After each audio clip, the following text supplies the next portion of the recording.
I recently holidayed in a little tiny home out on a beautiful property around an hour and a half away from where I live.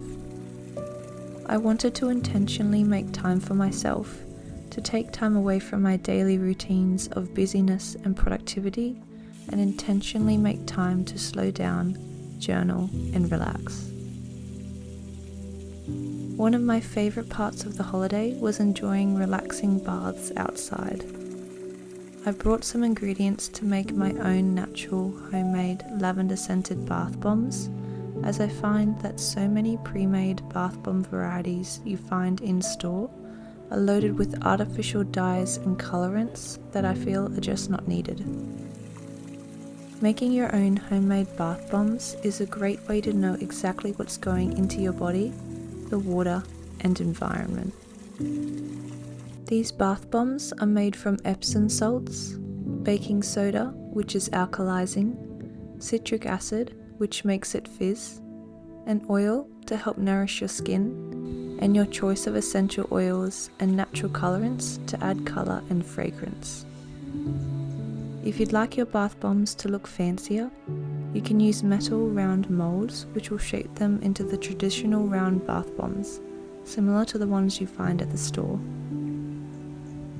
To make these homemade bath bombs, start by placing the dry ingredients including half a cup of Epsom salts, 1 cup of baking soda, half a cup of citric acid, half a cup of cornstarch, and, if using, half a teaspoon of a natural purple colorant like acai powder into a large bowl and whisk together to combine.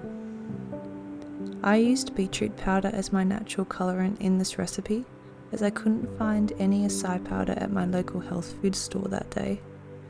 But the acai powder will give a more purple colouring to the bath bombs, as opposed to the pink tint that the beetroot powder gave.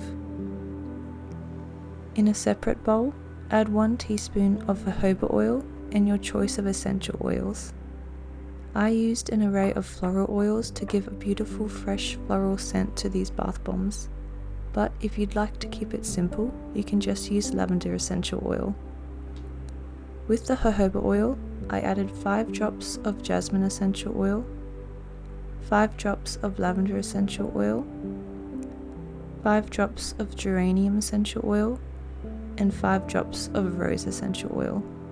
Then I used a spoon to stir the mixture together to combine the ingredients. From there, add the essential oil mixture to the dry ingredient mixture a little at a time while mixing together with a whisk. Next, place 1/4 cup of lavender hydrosol into a mist spray bottle and slowly spray the hydrosol a few sprays at a time while mixing the ingredients together to get the right texture and consistency. I find it generally takes about 10 to 15 sprays total to achieve the consistency that I like. Ideally, you want the mixture to hold together when you squeeze it without it crumbling apart. Do not let it become too wet though. If the mixture starts to fizz, you're adding the wet ingredients in too quickly, so you'll need to slow it down and ensure you're only adding a tiny amount at a time. Once the hydrosol has been added and the bath bomb mixture holds together when squeezed, grab your bath bomb mold halves and add some dried lavender flowers to the bottom of 1/2 of the bath bomb molds.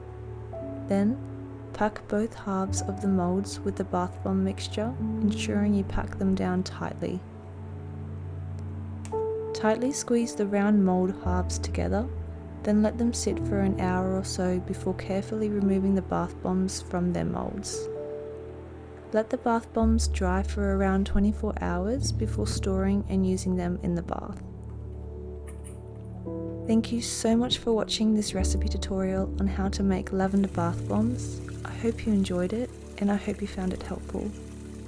Please let me know if you do try this recipe out for yourself and what you think. I'd love to know. I wish you a wonderful day or night wherever you are in the world.